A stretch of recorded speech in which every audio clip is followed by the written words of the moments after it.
1960s, laws kept black and white Americans apart in many places. There were white-only waiting rooms and hotels. There were separate schools for white children and for black children. In 1954, the United States Supreme Court said that these laws were wrong.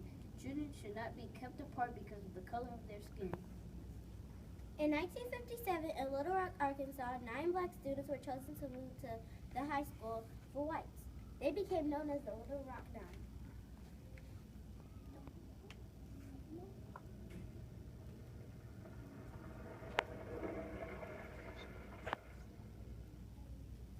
A car drove down a quiet street in Little Rock. The driver slowed down when he saw the home of Elsie and Daisy Bates. Someone attacked the car through a rock. It crashed through the front window of the Bates' home. The car sped away. Daisy Bates looked at the glass on her floor. She knew that the man who threw the rock wanted her to stop helping the black students who would be going to Central High.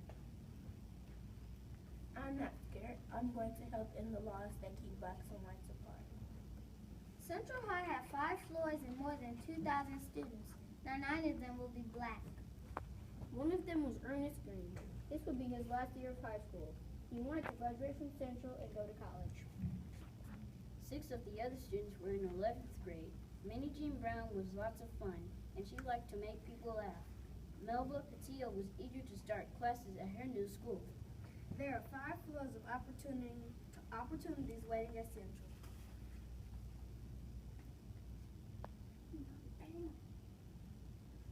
Terrence Roberts was cheerful and smart. Elizabeth Eckford liked to sew. While waiting for school to start, she made a new dress to wear.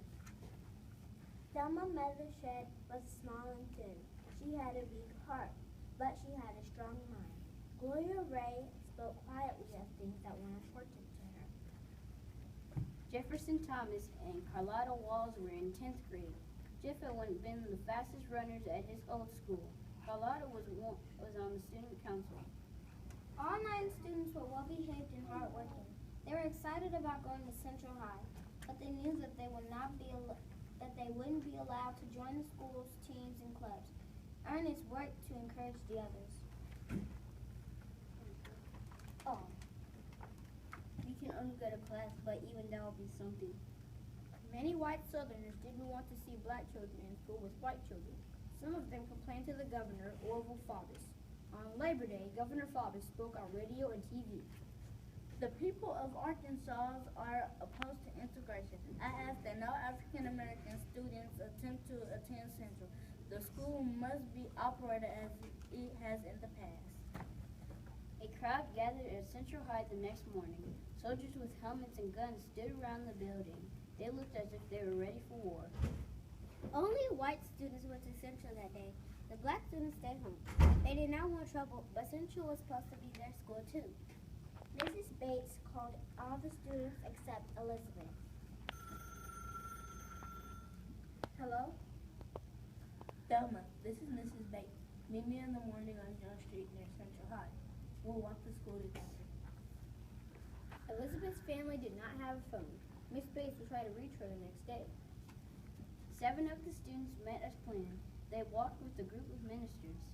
As the group neared the school, angry people shouted and called them names. The students kept on walking.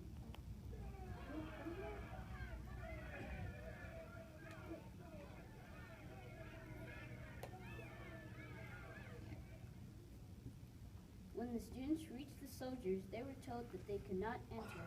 Sadly, they turned around and left. Melba Patillo had not even made it to the meeting place. She and her mother had been chased away by angry white men. Things were worse for Elizabeth Eckford. She never got the message from Mrs. Bates. All she saw was the angry crowd when she got off the school bus. Then she saw the soldiers standing by the school. The soldiers will protect me. As Elizabeth walked toward them, someone squirted ink on her dress. A woman screamed in her face. Elizabeth tried to ignore the angry voices. I won't let them know that I'm frightened. Elizabeth reached the soldiers, but instead of letting her pass, they blocked her way. Behind her sunglasses, Elizabeth's eyes filled with tears. She turned and walked away. People in the crowd pressed close.